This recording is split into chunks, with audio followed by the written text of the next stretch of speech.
overcomers. I hope you're all having an amazing day. And I just want to jump on to give you some quick insight. You know, when I get a download, I feel led to share it. So this message is assume the state. And what I mean by that is the state in which you want to be in. Whatever that thing is that you desire, you must assume that you have it now, regardless of what's showing up in the 3D, regardless of what the world wants to say, regardless of the quote unquote circumstances, regardless of latest headlines.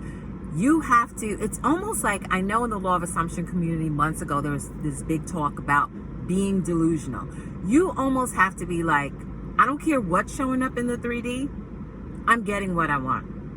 I don't care what the circumstance is showing, what the situation is showing, what this person may say, what that person may believe. You have to be so rooted in your faith that no matter what it looks like on the outside, you're going to stay persistent in your thoughts until that thing that you're manifesting shows up. And this is why I tell you all the time, you do not let up until it shows up. And here's the awesome thing with faith is that I always try to tell you to test it out, right? The word says we are to walk by faith and not by sight. But you can literally test out your faith. You can literally decide, hey, I want this thing to show up. I told you about the sunflowers every day. Now it's almost like 2 years. I should have actually documented when I started, when I actually wanted the sunflowers to show up. And I decided I want to see sunflowers. And every day, somehow, some way, they manifest. Whether I'm watching TV and it shows up, whether it's on a commercial, whether people text me sunflowers now, pictures of sunflowers. If they're out and they see a sunflower, they send it to me. Your thoughts literally create. Whatever you assume to be true will be true for you. So if you assume lack, guess what? You're going to stay in a state of lack, or you're going to have more lack manifest. If you assume wealth and that opportunities are always coming my way, as I shared with you months ago, I went from overlooked to overbooked. I have people calling me now for events in September. I just actually booked something for September for next month. Here's the thing, you will have what you say. That saying, the world is your oyster, it's for you. The world is for you. It's this life, everything in this world, okay, is for you to experience. Whatever you want to experience, it's there for you. And don't allow the world and its programming to lie to you and say that there's lack. The word says the earth is the Lord's and the fullness thereof. The word also says, you shall decree a thing and it shall be established. Other translation says, what you decide on will be done and light will shine on your ways. So what are you deciding? It's all about a decision. You can choose whether you want to live in a state of abundance and great opportunities and life is great, life is good and amazing and flourishing. Or you can choose to live in a state of lack and worry and doubt and everything is doom and gloom. Personally, I'm going to live a life of abundance and live having great experiences and enjoying life. We're here to live life and enjoy life. Honestly, what would be the point? Think about it. The gift of life, how we were all born, I don't even want to get into whether you have good relationships with your parents, but it took your mom and dad to come together to create you, right? You're a piece of God. You are here to live your best life. So I want to read today to you from Assumptions Hardened into Facts. And just want to read a short part of it. And it says, when you know that assumptions, if persisted in, harden into facts, then events which seem to the uninitiated mere accidents will be understood by you to be the logical and inevitable effects of your assumption. The important thing to bear in mind is that you have infinite free will in choosing your assumptions, but no power to determine conditions and events. Here Neville Goddard says you have infinite free will. And in the word, God has given us free will. The Bible says, choose ye this day whom you will serve. God doesn't force his will on you. It's up to you whether you will choose to go right or you'll choose to go left. And I'm here to encourage you, to move forward in those things that God is calling you to do. That dream, that vision, that goal. Do not allow the time or the amount of time that has passed. Do not allow certain quote unquote circumstances. And I say that in quotes because circumstances, they're subject to change. We've been taught that in this world, the things that we see in the 3D, it's fixed and it's immovable and it cannot change. And that's a lie. Because the moment you decide you want a change in your life, the moment you decide you want something different to show up, the moment you decide, guess what? I'm stepping into everything God has created and called me to be, and this is what I want for my life. That's the moment that things start to shift. And you may not see it right away, because I believe things, the moment you decide, things start to shift in the spiritual realm. Everything starts in the spiritual realm before it manifests into the natural realm. And the moment you decide is when things will change for you. The moment you decide that you want this rather than that, things will start to move. As Neville Goddard says, if it takes 100 or if it takes 1,000 or 1,000,000 people, they will aid in your manifestation. But your job is to just believe, to just decide, assume the state, assume the condition in which you want to be in. No matter what it looks like. I don't care how big and how grand. And actually, I'm going to encourage you to believe big and to dream big and to believe the grandest and the highest vision. Have the highest vision for yourself, because it's your thoughts that are creating. It doesn't matter what someone else says. It doesn't matter their opinion. It doesn't matter your background. None of that matters. It's your thoughts that create. Your subconscious mind, and science backs this, your subconscious mind is 90%. 90% of the things that we do, our habits, our beliefs, our assumptions, is subconscious. Our conscious waking mind is only 10%. And it's open to suggestions. And it doesn't differentiate between something that's happening right now and what's imagined. It doesn't say, oh, you're not worthy of this thing. You can't have that thing. So whatever you decide on, it will be done. Just like the word says, what you decide on will be done. So I want to encourage you today to speak and think your life into existence. To think and speak the best for your life, no matter what it looks like on the outside. Because I'm telling you, once you see evidence, this is why I talk about faith so much, and walking by faith and using your imagination, because I have so much evidence in my own life and other people's testimonies to know that this is how we're supposed to be living life. We're supposed to be creators of our life. We're not supposed to be reacting to the things around us. See, they have dumbed us down so much and programmed us so much to believe that's how it works.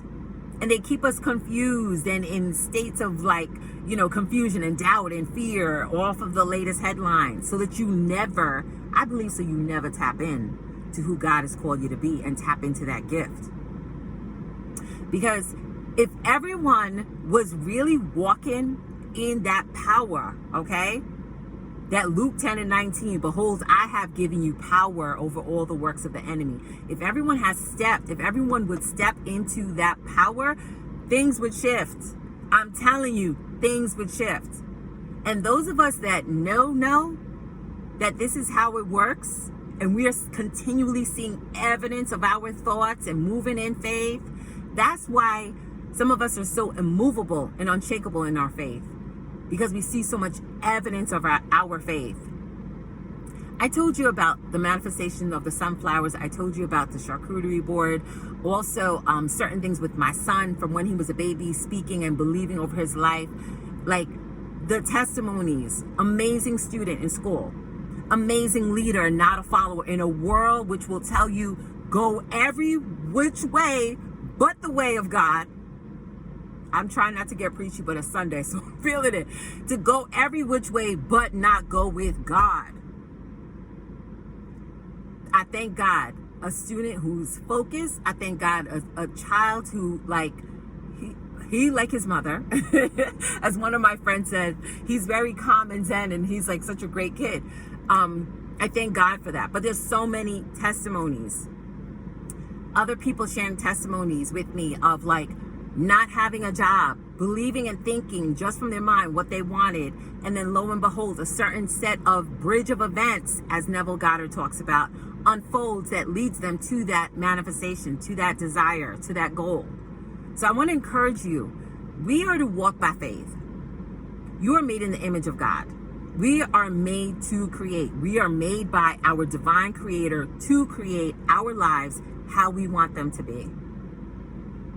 I want to encourage you, get away from the world's programming. Even the word says to reprogram your mind, right? So that you will know the acceptable and perfect will of God, and to not conform to the world's customs and its ways and its thinking. Because here's the thing, if you're not consciously creating your life, someone else is creating it for you.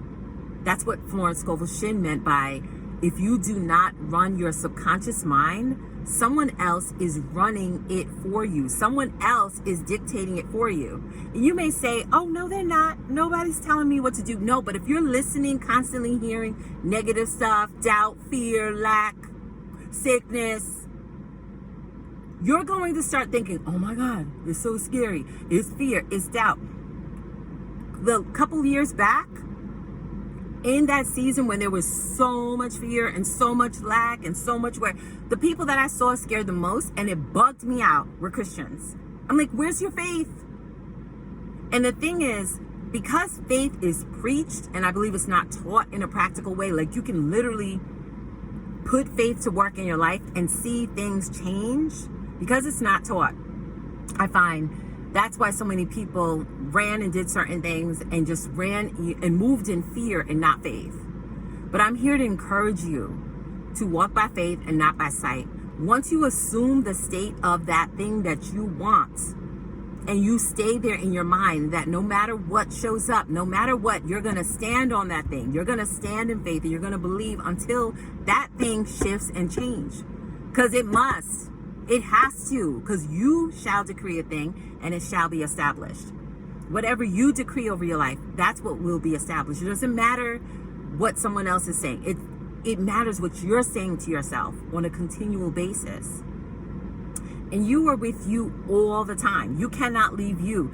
We could have all the family, the friends, the specific person. You could have children. You can have all of those things. But the thing is, you're with you all the time. Your mind is attached to your body and it's with you. And you're thinking thoughts on a continual basis.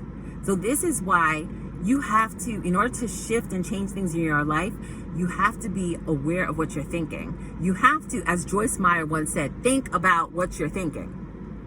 You have to, because that's the only way it will change. Like, once you know what you're thinking and you start to realize, like, wait a minute, this isn't for my best interest. I'm really like worried about this thing, or I'm really like focused in a negative way on this thing, instead of speaking positive, instead of speaking affirming, instead of speaking life. Okay? You have to speak life. Death and life is in the power of the tongue, and they that love it will eat its fruit. So you will eat the fruit of your words. If you're speaking negative, you're going to reap a harvest and you're going to eat those words. If you're speaking positive, you're going to see things start to shift and change in your life. I am telling you. I'm here to tell you because I have too many testimonies. So many. I don't want to say too many because it sounds like it's over, like I don't want more. No, Lord, let them flow in. Let the testimonies keep coming. Let the abundance keep flowing. Let the health, everything great, let it keep flowing. And I want to speak that over your life. That all things are working together for good. You are here for abundance. You are created for great things. You are here to live your best life, to walk in it.